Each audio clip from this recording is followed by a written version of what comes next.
ദൈവ തിരുനാമത്തിന് മഹത്വമുണ്ടാവട്ടെ. Bible reading പ്രോഗ്രാമിൽ സംബന്ധിക്കുന്ന ഏവർക്കും കർത്തൃനാമത്തിൽ വന്ദനം. ഉൽപ്പത്തി പുസ്തകം 49-ാം അധ്യായമാണ് നമ്മളിന്ന് വായിച്ച് ധ്യാനിക്കുന്നത്. 49-ാം അധ്യായം യാക്കോബിൻ്റെ മരണക്കിടക്കയാണ്. മരണക്കിടക്കയിൽ അദ്ദേഹമായപ്പോൾ അദ്ദേഹം തൻ്റെ മക്കളോട് പറയുന്നു, എല്ലാവരും ഒന്നിച്ചുകൂടുവീൻ. ഭാവിയിൽ അവർക്ക് എന്ത് സംഭവിക്കാൻ പോകുന്നുവെന്ന് യാക്കോബ് പറഞ്ഞ് അവരെ അനുഗ്രഹിക്കുന്നതാണ്. ഇത് ഒരു പ്രവചനമാണ്. അവസാനം ഒരു പ്രവാചകനെ പോലെ പ്രവചനം നടത്തിയാണ് യാക്കോബ് ഈ ഭൂമിയിൽ നിന്ന് ഇനി മാറ്റപ്പെടാനായി പോകുന്നത്. ഓരോ മക്കളെക്കുറിച്ചും എന്ത് സംഭവിക്കുമെന്ന് അദ്ദേഹം വ്യക്തമായി ഇവിടെ പറയുന്നുണ്ട്. അതുപോലെ പിന്നീട് സംഭവിക്കുകയും ചെയ്തിട്ടുണ്ട്. 3-4 വാക്യങ്ങൾ നമ്മൾ വായിക്കുന്നത് മൂത്ത പുത്രനായ രൂബേന് കൊടുക്കുന്നതായ ശാപമാണ്. നമ്മൾ പറയുന്നു, നീ എൻ്റെ കടിഞ്ഞൂൽ പുത്രനാണ്, എൻ്റെ ശക്തിയും എൻ്റെ പൗരുഷത്തിൻ്റെ ആദ്യഫലവും, അഹങ്കാരത്തിലും ശക്തിയിലും നീ മുമ്പിൽ തന്നെ. എന്നാൽ വെള്ളം പോലെ അത് തുളുമ്പുന്നവനെ നീ ശ്രേഷ്ഠനാവുകയില്ല. കാരണം അപ്പൻ്റെ കിടയ്ക്ക് മലിനമാക്കിയവനാണല്ലോ. പിന്നെ വെപ്പാട്ടിയായ ബിൽഹയെ അദ്ദേഹം പ്രാപിച്ചു എന്നുള്ളത് നമ്മൾ നേരത്തെ കണ്ടതാണ്. ആ ഒരു പാപം മുഖാന്തരം രൂപേന് ഇവിടെ ശാപമുണ്ടാവുകയാണ്. എന്നാൽ നമ്മൾ മുന്നോട്ട് ചെല്ലുമ്പോൾ മോശയുടെ കാലത്ത് മോശ രൂപേന് വേണ്ടി പിന്നീട് പ്രാർത്ഥിക്കുന്നതുമായി ശാപം അഴിയുന്നതൊക്കെ പിന്നീട് നമുക്ക് കാണാൻ സാധിക്കും.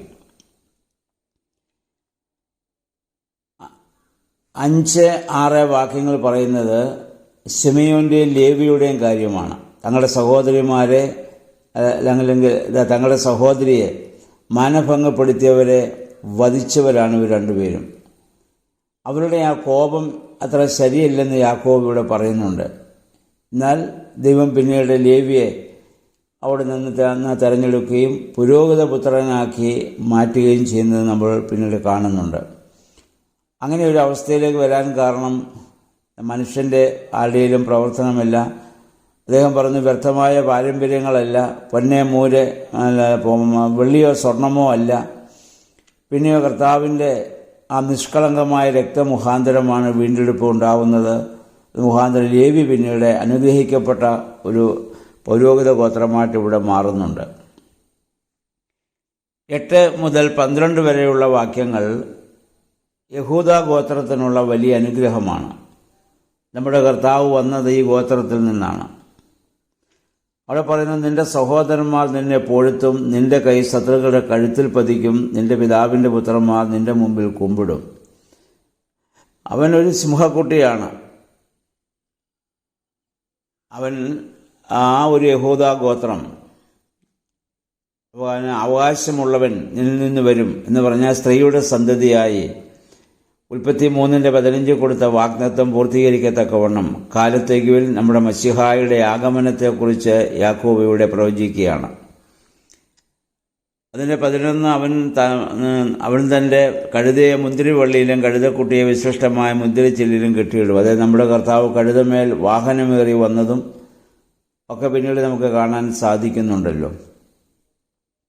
വീഞ്ഞിൽ തൻ്റെ വസ്ത്രം അലക്കും. അതെ, തൻ്റെ രക്തമാകുന്ന വീഞ്ഞിലാണ് തൻ്റെ വസ്ത്രം താൻ അലക്കുന്നത്.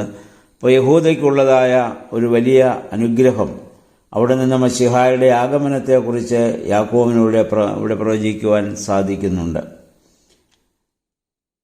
ഇനി അതിൻ്റെ 13-14 വാക്യങ്ങളിൽ ശുബൂലിനെ കുറിച്ചാണ് ഇവിടെ പറയുന്നത്. അവൻ ഇത് കടൽത്തീരത്ത് വസിക്കും, അവൻ കപ്പലുകൾക്കൊരു അഭയകേന്ദ്രമായിട്ടിരിക്കും എന്നുള്ളതാണ്. 15-ാം വാക്യം ഇസ്സാഖാറിനെ കുറിച്ചാണ്. ഇസ്സാഖാറിൻ്റെ ആൾക്കാർ വലിയ അധ്വാനികളായിരുന്നു. ഒരു ഗോത്രത്തിൻ്റെ നട്ടെല്ലെന്ന് പറയുന്നതും ഒരു രാഷ്ട്രത്തിൻ്റെ നട്ടെല്ലെന്ന് പറയുന്നതും അധ്വാനിക്കുന്നവരാണ്. അവർ വലിയ അധ്വാനശാലികളായിട്ട് മാറുമെന്നുള്ളതാണ്. 16-17 വാക്യങ്ങളിൽ ദൈവരക്ഷ ആവശ്യമായി വരുന്ന ഒരു ഗോത്രമാണ് ദാന്. അവൻ വഴുവക്കിലെ സർപ്പവും പാതയിലെ അണിലുമായിരിക്കും. അല്ലെങ്കിൽ വളരെ പ്രതികാര ബുദ്ധിയോടുകൂടി അവർ പ്രതികരിക്കുന്നവരാണ്. പതുങ്ങി നിന്ന് വളരെ പ്രതികാര ബുദ്ധിയോടുകൂടി അവർ പ്രതികരിക്കുന്നവരായിരിക്കും. ഇനി നമ്മൾ അതിൻ്റെ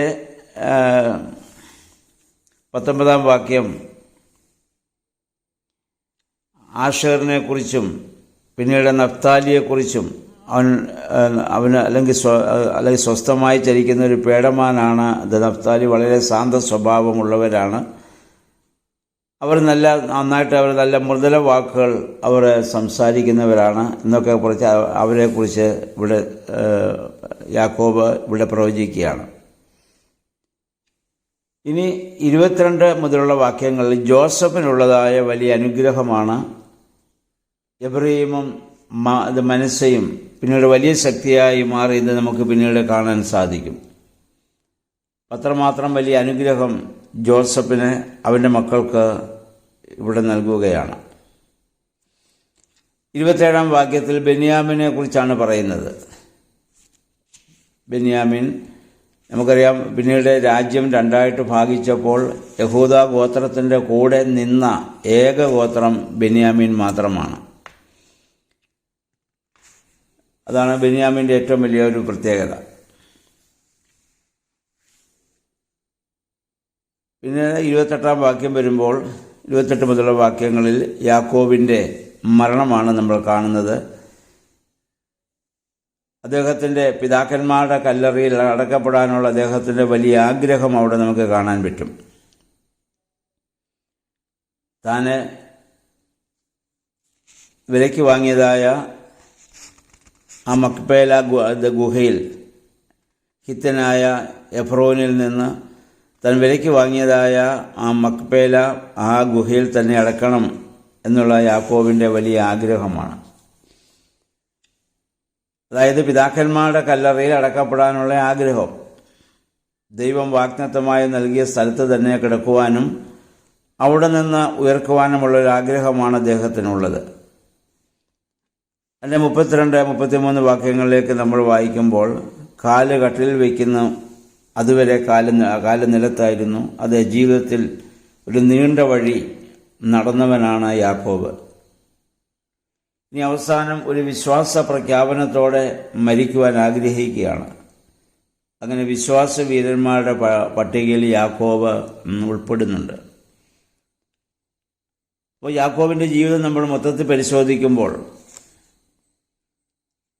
പാപപങ്കിലമായ ഒരവസ്ഥയിലൂടെ ഒരു മനോഭാവത്തോടൊക്കെ അദ്ദേഹം വളർന്നു വന്നെങ്കിലും ദൈവം കൊടുത്തതായ വാഗ്ദത്തം തന്നിലൂടെ പൂർണ്ണമാകത്തക്കവണ്ണം ദൈവം പിന്നീട് അനുഗ്രഹിച്ചവനായ ഒരു വ്യക്തിയാണ്.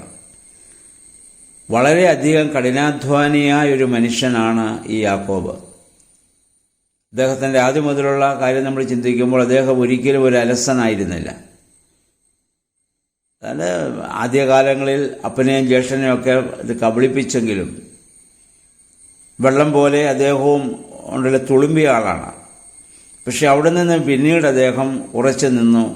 ദൈവത്തെ കണ്ട ആ പെനിയേലിൻ്റെ അനുഭവം, എബോക് നദി തീരത്ത് വെച്ചുള്ള അനുഭവം, ബഥേലിൽ വെച്ചുണ്ടായ ദർശനം, ജീവിതത്തിൻ്റെ ഒരുപാട് പ്രതിസന്ധി ഘട്ടങ്ങളിലൂടെയൊക്കെ ആ മനുഷ്യൻ കടന്നുപോയി.